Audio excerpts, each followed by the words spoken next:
Hi, నమస్తే. నేను మీ Chandramouli Yadav, numerologist. మీ అందరి కోసం ఒక మంచి టాపిక్, చాలా మంచి టాపిక్స్ చెప్పుకుంటున్నాం. ఈ టాపిక్ నా లైఫ్లో, మా ఫ్యామిలీకి, నాకు కూడా జరిగిన విషయాలు మీ అందరి లైఫ్లో కూడా చాలా ఉండొచ్చు. ఒకవేళ మీకు ఎలాంటి సమస్యలు లేవు, ఎలాంటి ఇబ్బందులు లేవు అని మీరు అనుకునుంటే కనుక వెంటనే ఈ వీడియో చూడకండి. దయచేసి దీనికి వ్యంగ్యాస్త్రాలు పెట్టి అవి పెట్టి ఇవి పెట్టి పెట్టకండి. నా లైఫ్లో ఓపెన్గా నాకు జరిగింది నేను చెప్తున్నాను. దీన్ని క్లియర్గా అర్థం చేసుకొని మీరు చేసుకోవాలి అనుకుంటే ఈ రెమెడీ చేసుకోండి, లేకపోతే వదిలేయండి. హ్యాపీగా మీ లైఫ్ని మీరు ఇప్పుడే ఎలాంటి ఇబ్బందులు పడుతున్నారో, ఎలాంటి సంతోషాన్ని అనుభవిస్తున్నారో అలాగే అనుభవించుకుంటూ ముందుకు వెళ్ళండి. నెక్స్ట్, నాకు సులభంగా, వేగంగా, ఆనందంగా నా లక్కీ అకౌంట్ నంబర్లోకి 15 లక్షల రూపాయల డబ్బు ప్రతిరోజు వస్తున్నందుకు విశ్వానికి, డబ్బుకి చాలా చాలా చాలా కృతజ్ఞతలు తెలియజేస్తున్నాను. ఇది ఒక అఫర్మేషన్.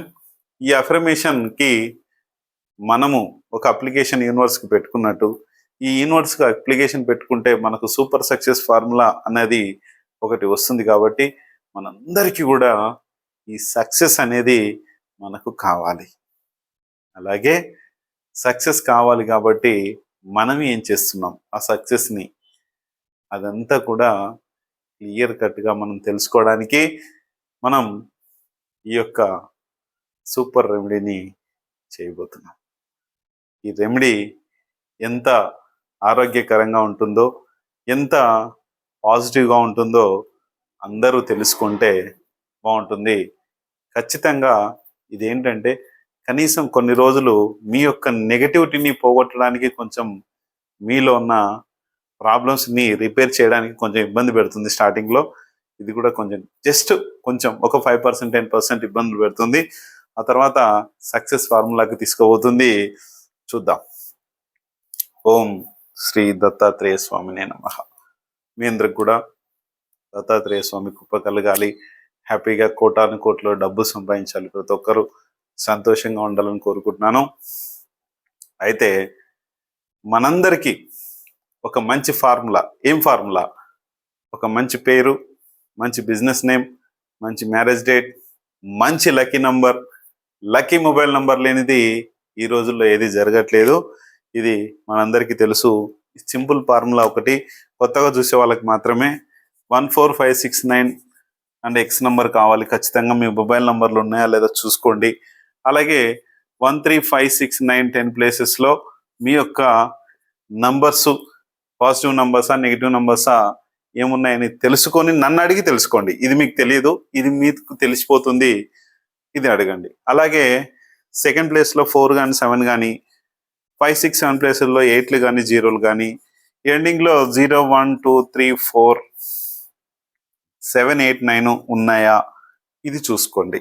ఇవి ఉంటే మీకు ఎవరికి ఏ డేట్ ఆఫ్ బర్త్ వచ్చినా ఎట్లొచ్చినా ప్రాబ్లమే. ఇది చూసుకోండి. ఇక్కడ నా లైఫ్ స్టోరీ అనుకోండి, మా ఇంటి స్టోరీ అనుకోండి. ఇది వరకు కూడా ఒకసారి వీడియో చేశాను, లాస్ట్ ఛానల్లో ఎగిరిపోయింది అది. ఇప్పుడు ఏంటంటే సమస్య మా వదినకి, అంటే మా వైఫ్ వాళ్ళ అక్కకి వచ్చింది ఈ సమస్య. మీకు ఎవరికి రావద్దని కోరుకుంటున్నాను. ఎందుకంటే దాదాపు 3 years బ్యాకే వాళ్ళ ఇంట్లో నెగిటివ్ ఉందని చెప్పాను నేను. వాళ్ళు వినలేదు, వినకుండా మొండిగా తయారయ్యారు. అలాగే మంచి నంబర్ తీసుకోమన్నాను, అస్సలు తీసుకోలేదు. నంబర్ ఇస్తానన్నాను, వద్దన్నారు. ఎన్నో ప్రయత్నాలు చేశాం. చివరికి మేమేదో వాళ్ళని ఏదో ఇబ్బంది పెడుతున్నామో, లేకపోతే ఇంకొకటో అన్నట్లు మా ఇంటికి రావడం కూడా మానుకున్నారు. మేము పాజిటివ్ ఉన్నాం కదా, నెగిటివ్ వాళ్ళు ఎట్లా రాకుండా మానుకుంటారు. గొడవలు అవన్నీ సర్వసాధారణం. దాదాపు 3-4 years, దాదాపు 10 years నుంచి నేను మా కో బ్రదర్తో, అంటే మా వైఫ్ వాళ్ళ హస్బెండ్తో, మా వైఫ్ వాళ్ళ అక్క హస్బెండ్తో నేను మాట్లాడట్లేదు. ఎందుకంటే నాకు చిన్న మోసం చేశాడు. అతను ఆర్మీ అయినా కూడా చిన్న మోసం చేశాడు. ఒక మనీ వస్తే నేను అతని అకౌంట్లో వేసుకున్నాను. అంటే ఇక్కడ ఒక నేను మేనేజర్‌గా చేసే టైంలో అది వేరే త్రూ ఏజెంట్ త్రూ అని నేను చేసిన బిజినెస్‌ని అది చేయొద్దు. నేను చేయొద్దు. కాకపోతే అది ఎవరెవరికో ఇచ్చుకుంటున్నారు. నా సొంత బిజినెస్‌ని ఎవరికో ఎందుకు ఇవ్వాలన్న ఉద్దేశంతో వేరే చిట్ ఫండ్ కంపెనీలో ఒక చిట్ గ్రూప్ వేయించి దాదాపు 10, 15 ఇయర్స్ బ్యాక్ అది. ఒక 6 మంత్స్ తర్వాత చెక్ వస్తే అతని పేరు మీద చెక్ వేసి ఇస్తే నేను ఇవ్వను అన్నాడు. సింపుల్ అమౌంటే, ఎక్కువ అమౌంట్ కూడా ఓన్లీ 17,000. ఈ 17తోనే 8 కాబట్టి దానివల్లనే గొడవ వచ్చింది అనుకుంటున్నాను. ఆ చిన్న అమౌంట్కే అతను మోసం చేయడం వలన నేను మాట్లాడడం మానేశాను. నీకు నీవు ఇంతేనా, నీ లైఫ్ ఇంతేనా, ఇంకా ఈ చిన్న అమౌంట్కేనా నువ్వు ఇంత దిగజారిపోవడం అవసరమా? నేను అప్పుడు చాలా చిన్న స్టేజ్లో ఉన్నాను. అంటే అతను ఆర్మీ జాబు, మంచి లైఫ్ బాగానే ఉంది, అంతా ఓకే. ఒక చిన్న స్టేజ్లో ఉన్నాను. కాకపోతే అన్నీ ఉన్నాయి, కానీ ఒక చిన్న జాబ్ చేస్తూ నా లైఫ్ ఇంతే ఉన్నది. తర్వాత అప్పుడు స్టార్టింగ్లో ఉన్నాను జాబ్లో, జస్ట్ 3 మంత్స్ జాయిన్ అయ్యి, ఆ తర్వాత బ్రాంచ్ మేనేజర్ పోస్ట్ రావడం, అట్లా ఇంకా నేను నా లైఫ్ని అనేది పెంచుకుంటూ వెళ్ళాను. ఒకటి అప్పటి నుంచి రిలేషన్షిప్ని తగ్గించుకుంటూ వస్తున్నాను. ఎందుకంటే రిలేషన్షిప్ ఎక్కువ పెట్టుకున్నంత అంతన చాలా ఇబ్బందులు పెట్టారు అందరూ. నేను ఏదో తక్కువ చూపు చేసి చూడడము, నాకెప్పుడు అట్లాంటి ఫీలింగ్స్ ఎవరి మీద ఇది లేవు. అంటే ఎలాంటివంటే ఒక వ్యక్తిని తక్కువ చూడాలి, ఒక వ్యక్తిని హైగా చూడాలని ఏం లేదు. ఒక లెవెల్లో ఉండే లైఫ్ నాది. ఒక లెవెల్లో ఇలాగే చూస్తాను. నాకు చిన్నోళ్ళైనా పెద్దోళ్ళైనా ఎవరైనా సరే. ఇప్పుడు నేను ఇంత పెద్ద ఎత్తు ఎదిగి కొన్ని కొన్ని వందల మంది నా దగ్గర ఏజెంట్స్ ఉండొచ్చు, ఎంప్లాయీస్ ఒక 50 మెంబర్స్ వరకు ఎంప్లాయీస్ ఉండొచ్చు నా దగ్గర. అయినా కూడా వాళ్ళతో చాలా స్నేహపూర్వకంగా ఒకటే లైఫ్గా నేను భావిస్తున్నాను. అయితే మా రిలేషన్షిప్ వాళ్ళందరూ కూడా చాలా తేలికగా చూశారు, చులకనగా చూశారు. ఇప్పుడు ఎందుకు వస్తున్నారో నాకు తెలియట్లేదు. ఎందుకంటే దాదాపు 4 ఇయర్స్ నుంచి మా ఇంట్లో ఆ జియో స్ట్రెస్ని నేను క్లీన్ చేసుకున్నాను. ఎందుకంటే నెగటివ్ ఉన్నది పాజిటివ్ చేసుకున్నాను. పాజిటివ్ చేసినప్పటి నుంచి అందరూ మళ్ళీ బెల్లం దగ్గరికి ఈగలు చిమురుతున్నట్టు వస్తూనే ఉన్నారు. అలాగే వీళ్ళు కూడా. అతను రాడు కానీ మా వదిన మాత్రం వచ్చిపోయేది అప్పుడప్పుడు. నేను చెప్పినా వినలేదు. మీ ఇంట్లో చాలా ప్రశాంతంగా ఉంటుంది, మీ ఇంట్లో బాగుంటుంది, మా ఇంటికి వెళ్ళంగానే తలనొప్పి వస్తుంది, మా ఇంటికి వెళ్ళంగానే బ్యాక్ పెయిన్ వస్తుంది, ఇట్లా చెప్పేది మా వైఫ్కి. నేను వాళ్ళకి ఇట్లా ఉంది ప్రాబ్లం, వాళ్ళ ఇంట్లో జియో స్ట్రెస్ ప్రాబ్లం ఉంది. అలాగే వాళ్ళ ఇంటి పైన కొంచెం ఏదైతే ఉందో మనీ, రిటైర్మెంట్, అతను ఆర్మీ నుంచి జేసీఓగా రిటైర్ అయ్యారు. అప్పుడు ఒక మనీ ఎంతో 35 lakhs 40 lakhs ఎంతో అమౌంట్ వచ్చి వాళ్ళు ఏదో అవి ఇవి కొంటున్న టైంలో ఆయనకు సంబంధించిన చుట్టాలు మాత్రమే ఆయన ఇంటికి వెళ్ళాలి, వాళ్ళందరూ ఏదో చేయించారని అంటున్నారు. అది ఎంతవరకు కరెక్ట్ నాకు తెలీదు.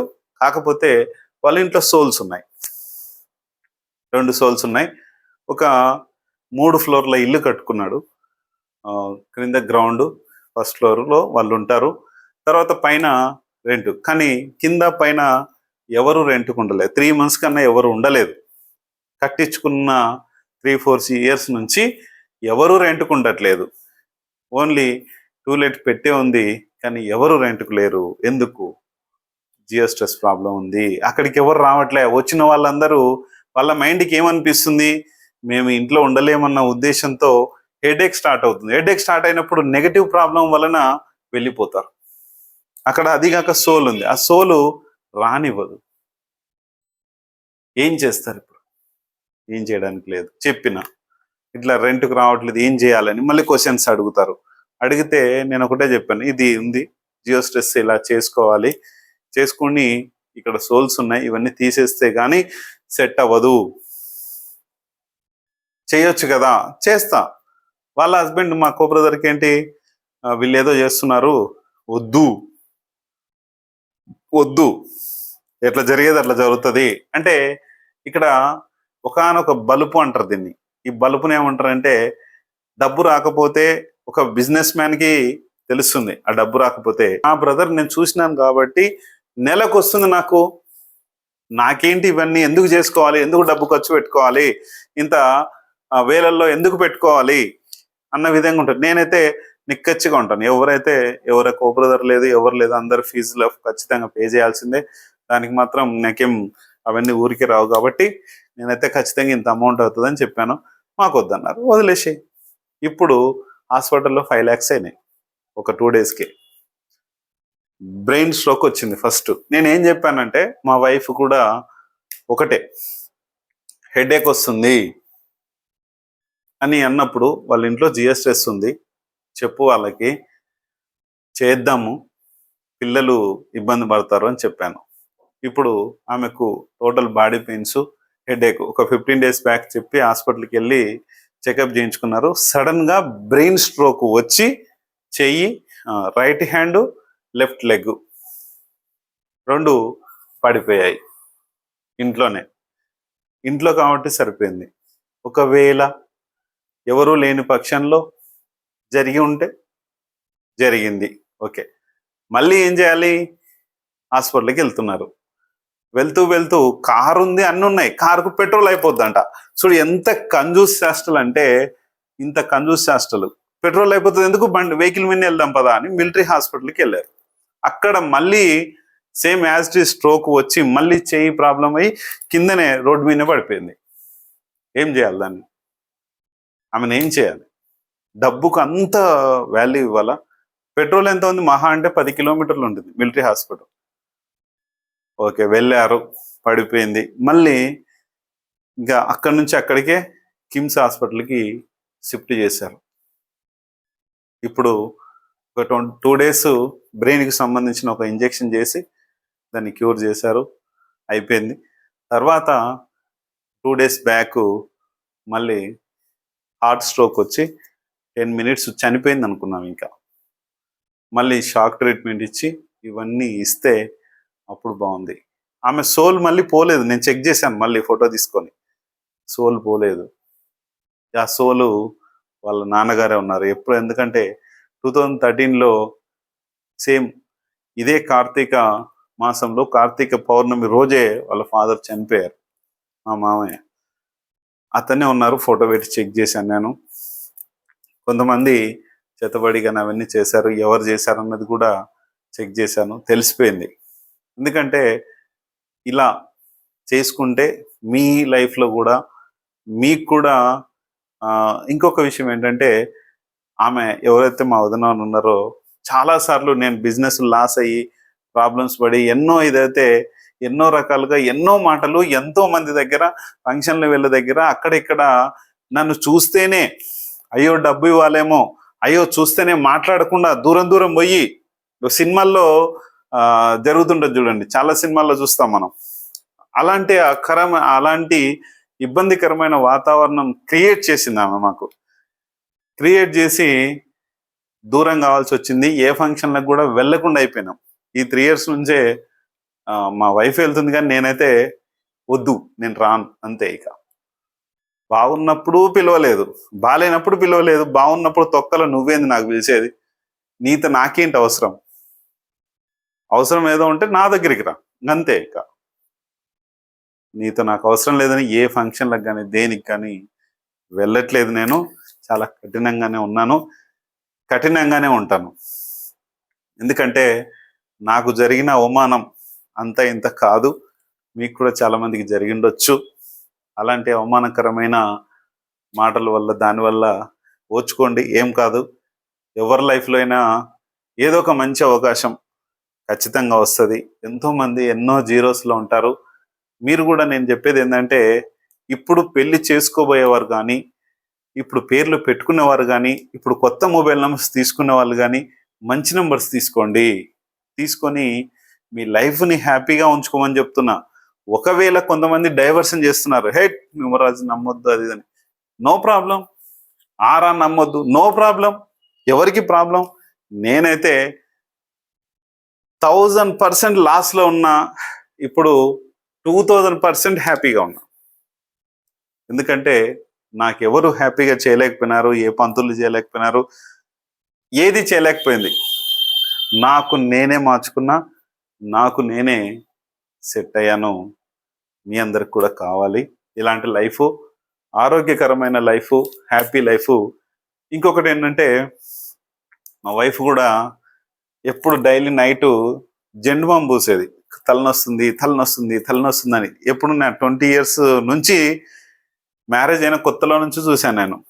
ఈ జియో స్ట్రెస్ ప్రాబ్లం నుంచి తీసివేశాక, జియో స్ట్రెస్ చేసుకొని హ్యాపీగా బ్రెయిన్కు సంబంధించిన హెడేక్ కానీ ఇవన్నీ కానీ ఏవి రాకుండా హ్యాపీ లైఫ్ అనుభవించడానికి 3-4 years నుంచి లేదు. ఆరోగ్యం పరంగా చాలా ఉన్నాము. ఆ ఆరోగ్యం ఉంటే అందం కూడా అన్న విషయంలో, ఆరోగ్యం అందం అనేటివి అవన్నీ కూడా చాలా వస్తాయి. నాకైతే ఎటువంటి అనారోగ్య సమస్యలు అయితే లేవు. చాలా చాలా చాలా హ్యాపీగా ఉన్నాం, సంతోషంగా ఉన్నాం. మీ అందరికి కూడా, అందరికీ కావాలి ఇలాంటి సంతోషం. సంతోషంగా ఉండండి. ఎందుకంటే మన జియో స్ట్రెస్ ఏంటంటే స్లో పాయిజన్. మన బ్రెయిన్ పైన చూపిస్తుంది, మన హార్ట్ పైన చూపిస్తుంది. అవేంటి? కరెంటు తరంగాలు. ఆ కరెంటు తరంగాలు మనకి కింద ఉన్న విషవాయువుల సమానము. అది బ్రెయిన్కి ప్లస్ హార్ట్కి ఆ ప్రాబ్లం ఇస్తుంది. కాబట్టి తొందరపడండి, తొందరపడి చేసుకోండి. ముందుకు అయిపోయి హ్యాపీగా మీ లైఫ్ని సంతోషంగా ఆరోగ్యవంతంగా ఉంచుకోవాలని కోరుకుంటున్నాను. Thank you.